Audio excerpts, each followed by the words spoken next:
ہم جس انداز میں کر رہے ہیں آج کل کے باقاعدہ تاریخ طے کر کے پھر دعوت نامے بھیجنا پھر بلانا پھر تو کیا یہ بدعت میں نہیں آئے گا؟ آج کل یہ یوتھ کے ذہنوں میں بدعت کا لفظ موجود ہے، یعنی وہ کہہ نہیں پاتے لیکن ان کے اندر یہ سوال موجود ہے۔ بدعت کو سمجھنا ضروری ہے۔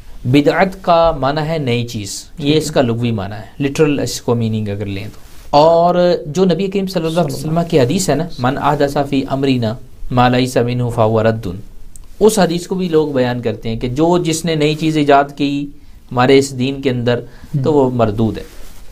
یہ حدیث بھی سمجھنی ہے اور بدعت کو بھی سمجھنا ہے۔ تو شرعی بدعت کی یہ تعریف نہیں ہے کہ جو چیز بھی آپ نئی دین کے اندر لے کر آئیں گے وہ مردود ہی ہوگی اور اسے برا ہی سمجھا جائے گا اور اسے ریجیکٹ کیا جائے گا شریعت کی طرف سے۔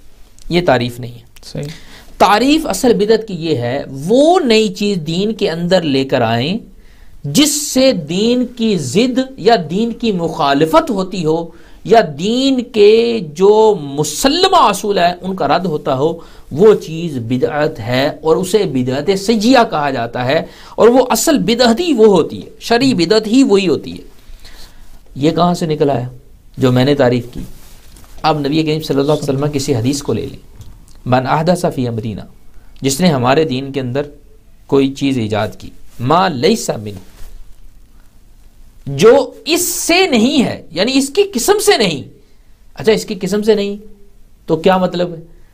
اس کی قسم سے نہیں سے مطلب واضح طور پر مفسرین نے لکھا، اس سے مراد ہے جو دین کی ضد ہے اور جو دین کے مخالف ہے وہ اصل ہوگی، اس کو ہم فہو رد کی کیٹیگری میں لے کر آئیں گے۔ اچھا یہ معنی آپ نے کیسے کر لیا؟ مفسرین کو اتھارٹی کس نے دی کہ وہ یہ معنی کریں؟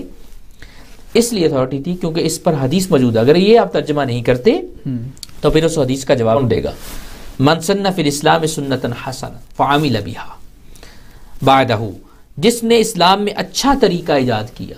اب یہ بھی نیا ایجاد کرنے کی بات ہے، جس نے اسلام میں اچھا طریقہ ایجاد کیا اور اس کے بعد اس پہ عمل ہوا، کتب لہ اجر، اس کے لیے اجر لکھا جائے گا، بلکہ اس پہ عمل کرنے والوں کا بھی اجر ہوگا، بلکہ یہ بھی فرمایا اس کے اجر میں سے بھی کچھ کمی نہیں ہوگی۔ اتنی تاکید کی کہ اچھا طریقہ ایجاد کرنا ہے، اس کا اتنا اتنا اتنا اتنا اجر ملے گا، بلکہ اجر جاریہ ملے گا۔ اگر اس حدیث کا یہ ترجمہ کریں کہ جو نیا کام بھی آئے وہ اچھا ہو یا برا ہو وہ مردود ہے شریعت میں، تو پھر اس حدیث کا معنی کیا ہوگا؟ اس لیے مفسرین نے کہا اس حدیث کو کیٹیگوریکلی سمجھنا ضروری ہے۔ اس سے یہ مراد نہیں ہے کہ کوئی بھی کام ہو، بلکہ اس سے مراد ہے جو دین کی ضد اور مخالفت کرنے والا کام ہو وہ بدعت ہے، وہ بدعت شرعیہ میں آتا ہے، وہ ہم نہیں کریں گے۔ تو حدیث پاک ہے کل بدعت ضلالہ و کل ضلالۃ فی النار، ہر بدعت گمراہی ہے۔ جی بالکل، ہر بدعت، وہاں بھی بدعت کا وہی معنی جو اس حدیث میں کیا گیا، ما لیس منہ، بدعت وہی ہے جو ہمارے دین کی ضد اور مخالف ہے۔ تو وہی وہاں بھی وہی بدعت لیں گے، وہی بدعت دلالت ہے اور وہی بدعت گمراہی ہے۔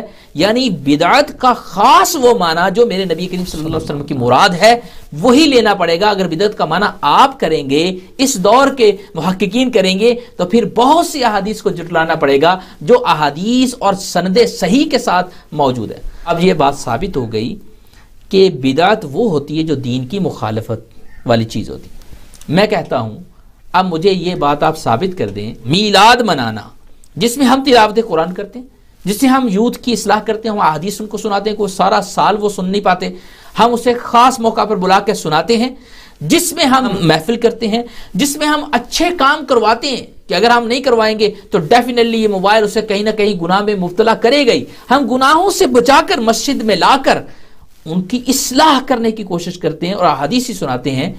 یہ اب مجھے یہ ثابت کیا جائے یہ دین کی ضد ہے یا دین کی مخالفت ہے۔ ایک لاجیکل سینسیبل پرسن کہے گا یہ دین کی مخالفت تو ہو نہیں سکتی، بلکہ یہ دین پڑھایا جا رہا ہے، دین ٹیچ کیا جا رہا ہے، خاص موقع پر بلا کر دین ٹیچ کیا جا رہا ہے۔ اگر ہے تو بدعت سے تو نکل گیا۔ پتہ چلا جو اسے بدعت کہتے وہ بدعت کی تعریف ہی نہیں جانتے، بس بدعت کے بارے میں نالج نہیں جانتے، اس لیے وہ اسے بدعت کہتے ہیں۔ اصل میں بدعت یہ چیز ہے ہی نہیں۔ بدعت وہ چیزیں جو بعد کے اندر دین کے اندر فتنہ فساد کا جس نے دروازہ کھولا، نئے نئے فرق بنے، ایسے ایسے فرق بنے، جیسے معتزلہ فرقہ اوائل کے اندر بن گیا، اوائل میں امام حسن بصری کے دور کے اندر اوائل میں بن گیا. انہوں نے نئی نئی بدعات ایجاد کر دی معتزلہ نے, اور قرآن و سنت کا معنی وہ اپنی لاجک پہ کرنے لگے, اپنی عقل کے مطابق کرنے لگے, بلکہ انہوں نے کہا عقل ہی اصل مسلمہ اصول ہے. ہمارے اندر قرآن و سنت ہے, ہم عقل کو نیچے رکھتے ہیں, قرآن و سنت کو حاوی رکھتے ہیں, لیکن انہوں نے عقل کو پہلا اصول بنایا. اور جب انہوں نے ایسی چیزیں ایجاد کی, یہ اصل میں بدعات تھیں, تو جس کے بارے میں ہمارے مفسرین نے واضح طور پر بیان کر دیا یہ دین کے اندر بدعات, اور انہی کے بارے میں وہ احادیث ہیں جن کو آج ان کے لیے پڑھا جاتا ہے, جن احادیث کو آج ان مقاصد کے لیے پڑھا جاتا ہے جو اہل سنہ و جماعت کر رہے ہیں, یا مکتبہ فکر بریلوی وہ کر رہے ہیں, ان کے اوپر یہ چیزیں لائی جاتی ہیں, حالانکہ بالکل یہ ان کا مصداق نہیں ہے. تو اب یہ بات واضح ہوگی کہ میلاد بدعت ہی نہیں ہے. بدعت شرعی وہی ہے جو دین کے ضد اور مخالف ہے, یہ تو ضد اور مخالف ہے ہی نہیں.